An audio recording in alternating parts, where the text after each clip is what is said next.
Hello everyone, welcome to Forno Farming in the Philippines. Well, you're looking at what another 5 hours worth of pumping has done, which is something, but not a lot. We've dropped it about a foot, it looks like, and we're making progress. The farther it goes down now, the faster it'll come out. So the water's about a foot and a half deep down on that end now, I'm thinking, and it's going from nothing on this end. We're actually exposing quite a bit of bottom now. It's just that the lower the water gets, the more the pump has to pull it out, and the farther it has to pull up the water before it gets to the actual pump, the slower it's going to pump. It's about 2:30 right now. We've been pumping since about 9:30 this morning. We've got the ice, we're ready to go, but this is going to take another 2 or 3 hours probably. So probably about 5 we'll begin this last harvest. I had thought about letting the pump run at night, but I didn't want to take out too much water and have the fish die overnight. And it's just managing the draining of this pond has proven to be difficult. It's just hard to imagine how much water was in it and how ineffective our little pump is there. That was a lot of water, a lot more than what I had expected. So I'm hoping we'll only have to do this on a yearly or bi-yearly basis, because this is a chore. It's either that, or, you know, Tata had the suggestion that we dig through this bank here underneath where the pump is, basically where the dam is, and put in a 4-inch pipe. And you know, my answer is that it's not, because I put in that drain pipe. That drain pipe is right there. That's the 4-inch drain. That's the overflow drain. That's what it had before the spillway was put in. That took me a day and a half, and I only went down about 2 feet there, and about a shovel width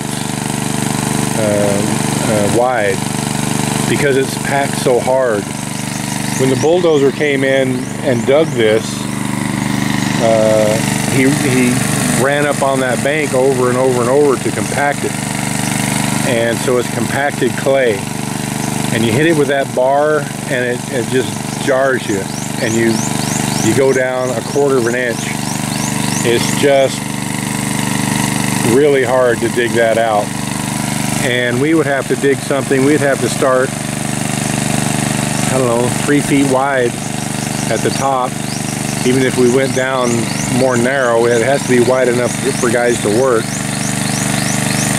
And we'd have to go down 8 feet, and from the lowest part of this pond to the other side, I don't know, I'm guessing it's an easy 20 feet wide.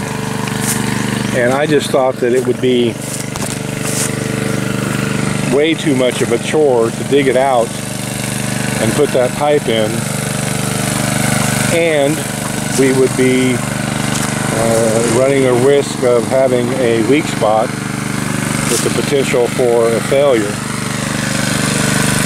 I'm actually going to pace this, because I think we'd have to start digging about where the pipe disappears under the water there. So that's 1, 2,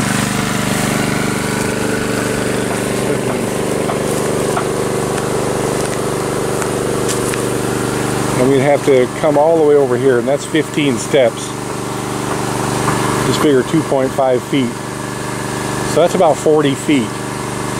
So we'd have to dig a canal 8 feet deep, or not 8 feet, yeah, 8 feet deep, at least a couple feet wide and 40 feet long in hard packed clay. And that's why I just didn't want to go that route. Now, in hindsight, if 3 years ago I had thought that it would be necessary to drain this pond, would have put the pipe in the beginning. But there was never any thought about having to drain this pond, ever. This was just going to be a little recreational pond where we could raise some fish one time and then have fish, and then have a pond and have fish. It wasn't designed to be a grow-out pond where you have fish and you harvest them. So now we're coming back around the other side and trying to turn it into a grow-out pond. And we can. It's just going to take a little bit different approach, and we'll have to really limit the amount of times that we have to drain this pond, because it has turned into really a big job to drain it. It holds so much water. I don't know, 250,000 gallons. That's a lot.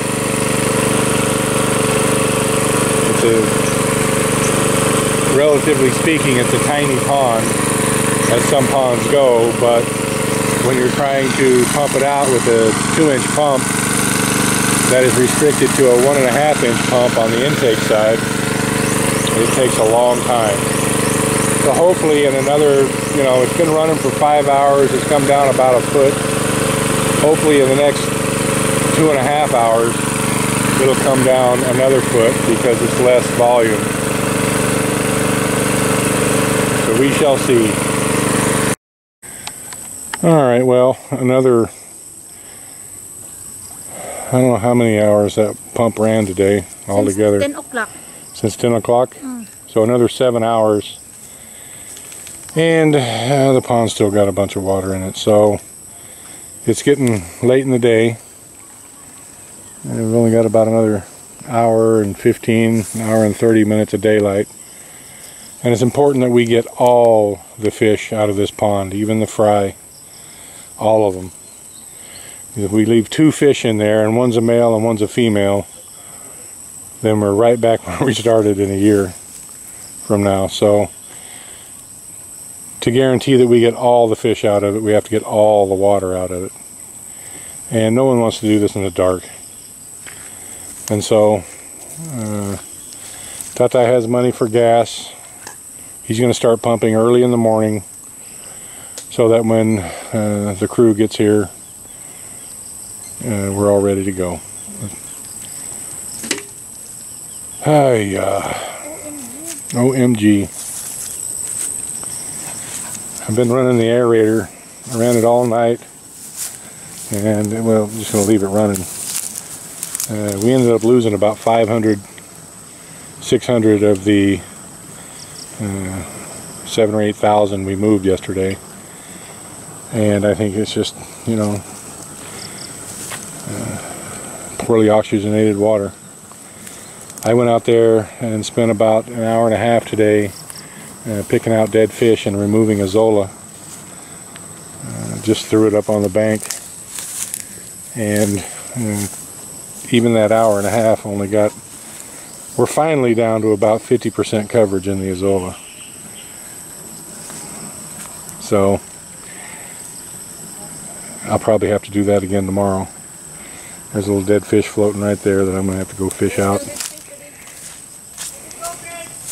This is all the Azolla, well, some of the Azolla that I pulled out today. It's all along this bank, all around that bank there, down over here.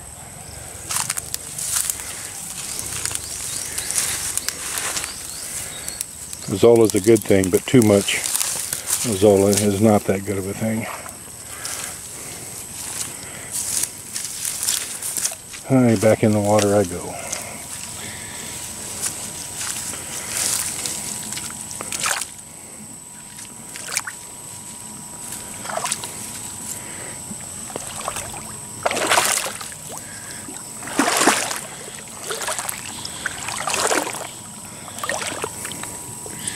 Out you go there. I'm going to wander around out in here and make sure there's not any more. As you can see, this is fairly deep. I mean, it's hip high, hip deep, I guess I should say.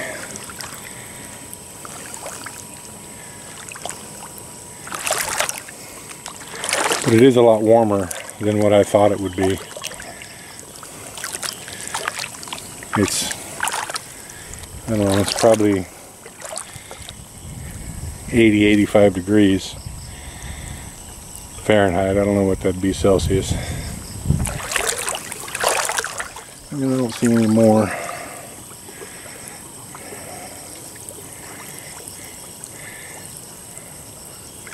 But having that oxygenation on will help it a great deal, and it also circulates the water.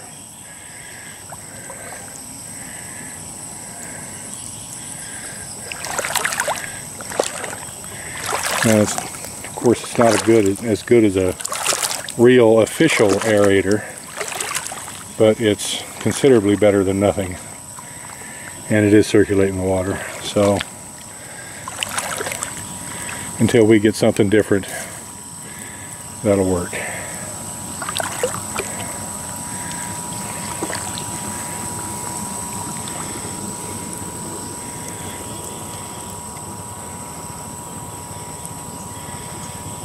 It does a pretty good job of moving the water around, at least.